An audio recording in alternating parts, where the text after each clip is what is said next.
Hey guys, it's Joel and welcome to the 2019 Geneva Motorshow. Now, I don't quite know where this video is going to fit because I think I'm going to be picking up the pieces a little bit today because I haven't managed to film as much as I wanted to. I think maybe on the channel you will have seen a video with the Supra. I walked around with that, went inside, looked at the car and did a little feature with the Supra. I did want to do that with 3 or 4 other cars as well, but literally this place is just so rammed. It's almost impossible to get any good shots of cars for any amount of time. And yeah, the noise as well, it makes it very tricky to film things like this. But I've come to a good spot with the Motorshow all happening behind me, and I thought in this video I'd just basically give you an overview of the show because I've picked off tons of B-roll. I've shot pretty much every good looking car that I've seen today in the short amount of time that I've had here. I've got a good shot of, so I wanted to use it. I didn't want it to be wasted. So I guess in this video we can talk about maybe 5 or 6, I don't know how many, I haven't decided, but we'll talk about some of the cars that I really enjoyed seeing at the Motorshow this year.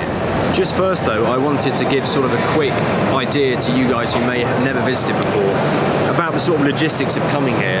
It's a very, very easy thing to do. If you can fly, well, I mean, it doesn't have to be London, but wherever you are, if you can fly to Geneva, the airport, the Pal Expo where the exhibition, the Motorshow is held, which is where I'm standing right now, is held in Pal Expo, which is actually within the airport grounds. So it is like you land and it's a 10-minute walk from your plane to the Motorshow. So it's super simple.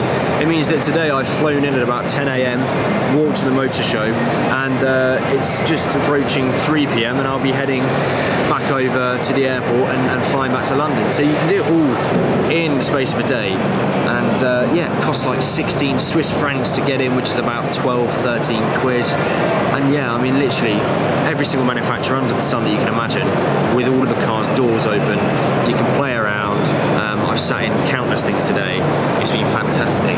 But like I say, sadly, due to the nature of how busy it is, how noisy it is, and just people crowding the cars that I wanted to film, it's just been impossible for me to get any seriously good content, but I do apologise for that. Hopefully the Supra videos come out okay. I got really excited about that car. It was a lot cooler than I expected it to be, and in person it looks a lot better than I think the photos do it justice. Anyway, let's end this little piece to camera now, and perhaps there'll be a voiceover and I can talk you through some of my favourite cars from today.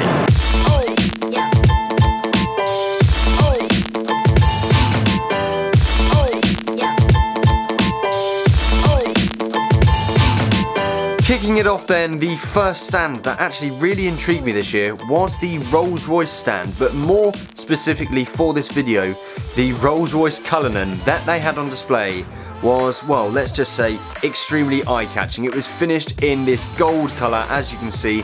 I don't know the exact name of the colour, but this was actually my first time ever seeing a Rolls-Royce Cullinan in the flesh. And although I agree with most in the fact that it is a very vulgar and arguably ugly looking car, it is an absolute beast and something that you cannot take your eyes off in person.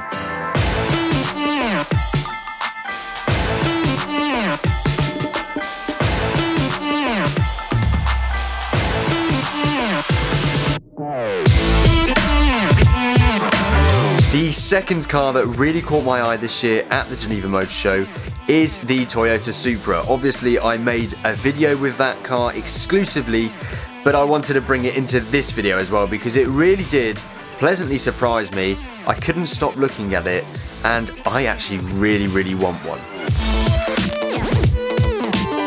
Now, although this car is wildly unobtainable, it just had to make it into this video. It is of course the €5 million Bugatti Divo.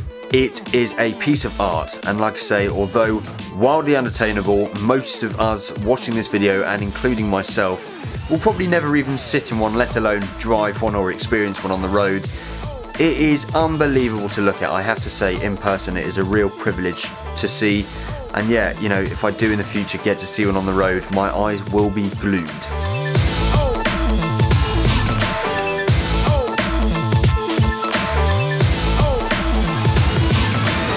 Next we are at the Audi stand, and with this bright yellow TTRS. This car definitely caught my eye, not just because of the colour, but because I am actually now a fan of the newer generation TTs, and especially the RS, more aggressive looking versions. The interiors on these cars are fantastic. I spent a good amount of time playing around with the virtual cockpit in this car, and yeah, it's definitely on my list because it was a car that I really liked the look of this year at the Geneva Motorshow. The Lamborghini stand is always a fantastic one at the Geneva Motorshow, and it was really lovely to see the new Hurricane Evo on the stand. This one in particular, in this orange colour, looked fantastic, and yeah, I really like the look of this car. I don't think it's the biggest step up from the Hurricane, at least cosmetically, but yeah, it definitely caught my eye this year.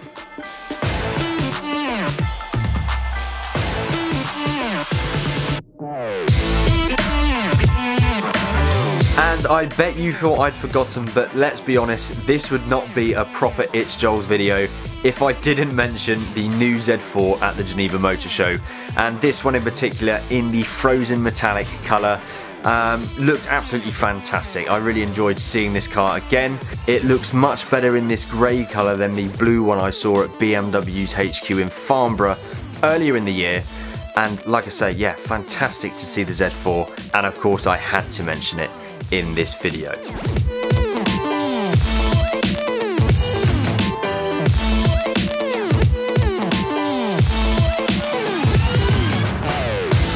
That's it then guys, that's my short list of the cars that stood out to me this year at the 2019 Geneva Motorshow. My apologies once more, I couldn't film anything more comprehensive for you, but I do hope you have enjoyed this video nonetheless. If you're here for the first time, or you are already a subscriber, do make sure you stay tuned, because by the time you're watching this video, I will be well into my next adventure, which is actually in South Africa. So there will be a plethora of content coming from that incredible adventure coming to your screens in the imminent future. But until then guys, thank you so much for watching this one, and I will see you very soon.